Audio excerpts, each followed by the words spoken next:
remarkable prehistoric discovery has been made in Clare with the 330 million year old fossil shark teeth uncovered in the Burren in County Clare, whilst a fossil fin spine was discovered up in Donegal. The finds, which date back to the Carboniferous period when this country was covered by a tropical sea, wouldn't mind going back to those days, are being described as scientifically significant and are helping researchers piece together the story of ancient marine life. Joining us on the line to tell us more is Dr. Eamon Doyle, the geologist for the Burren and Cliffs of Moher UNESCO Global Geopark. Eamon, good to speak to you again. Thanks for being with us.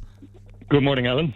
When people hear fossil shark teeth, they probably imagine something enormous and dramatic. I'm sure something like a prehistoric Jaws popped into all of our minds. Maybe you can tell us exactly what was discovered. Yes, so there are shark teeth, but they're a different kind of shark teeth. So they're not the usual ones, the pointed things, the sharp-edged blades. These are flat and they're kind of rounded, and they're what we call crusher teeth. So these are a different type of shark. They feed on the bottom. So they're going along picking up, shellfish, mollusks, whatever, on the seafloor, and then crushing them up and then eating them. So these plates, they form a kind of a platform in the floor of the mouth and in the roof of the mouth. And they're very hard, very robust. They're just made of the same material as other teeth, but they're these flat platform things. So they're very, very good for crushing. So that's what they are. They're shark crusher teeth. Okay, so the Burren fossils, they were identified as Psephodus magnus. How rare is it to find fossils like these in Ireland? Well, they have been recorded before from up in County Armagh. There was a lot of sites up there in the 19th century, so quite a few were collected there. They're not known from elsewhere in Ireland. And what the fascinating thing about finding them in the Burren is that no fish at all had ever been found in the Burren, despite all the other fossils that we know were there, despite the vast amount of exposure, a lot of people who've been walking over the Burren for an awful long time. Nobody had found one before. And I think part of the reason is that they don't look like shark teeth, so they wouldn't have caught the eye. But Phoebe Larkin, who found the first one, she spotted it, so she knew exactly who to call. And so, once that one was found, then I think that opened the eyes to people in the National Parks and Wildlife Service. And another one was found then a few months later in a different location. And actually, since we did the launch of this, the photographs were taken, another one has been found. So it just goes to show that the more people know what to look for, the more likely you are to find it. But so far we've got 3 of these things. Now, in the vast expanse of the Burren, that's not many, but it's a lot more. It's 3 more than we had before. So that's another very important part of the find. I mean, it's hard, Eamon, for people to even conceive of what life in the world was like back 330 million years ago. So the Carboniferous period, I mentioned Ireland was covered by a tropical sea. Paint a picture for us of Ireland and the world in general.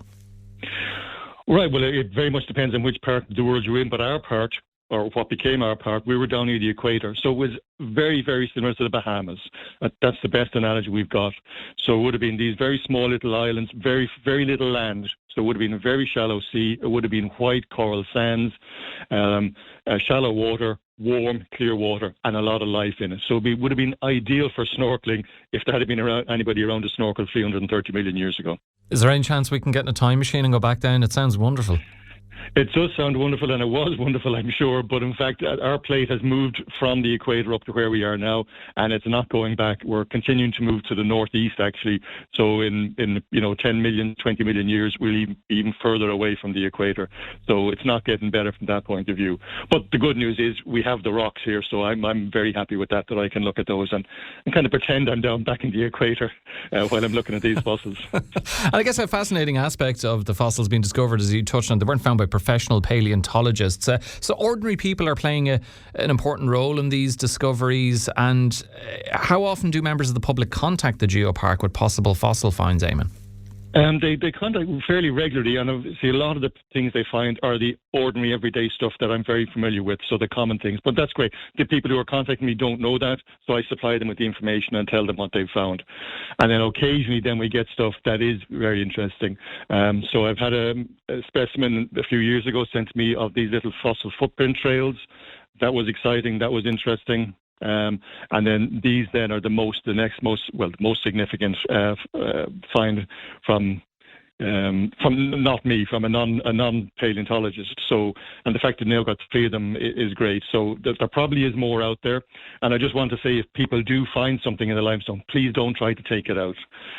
They will break them almost certainly, but also we need to know where they are in the location. So send a photograph to info@burrengeopark.ie, make a note of the location, and that's the best possible thing you can do. And I'll give all the information I can about whatever it is you find, whether it's important or not. I mean, it's important whoever finds it, so I can supply all the information I can about that. Okay, and given as we talked about, regular Joes and Josephines are finding these items, it's good for them to know that. And when you or they find them, that's not the end of the story. The findings do have to be recorded, and they have been done so in a peer-reviewed scientific journal. Why is that process important? Yeah, that's how these things get, if you like, recorded for posterity. So we write them up. So I have a couple of colleagues involved in that, Dr. Wayne Atano from the University of Colorado, and then Dr. Aidan Gogan, who's up in the Natural Museum in the National Museum in Dublin. So with any find, if it's something you go for, no one person knows everything about fossils. So we get in colleagues who have got some experience in those areas. But it takes a lot of work then, because you have to go through all the old literature and make sure you're, recording what you're recording accurately. It then has to be peer reviewed. So other people, external experts, will look at what you've read and make sure it's accurate as well, make some suggestions, and then it gets published. So that's in the record then. The specimens then will end up in this case, they're going to the Trinity College Museum in Dublin, the Geological Museum there.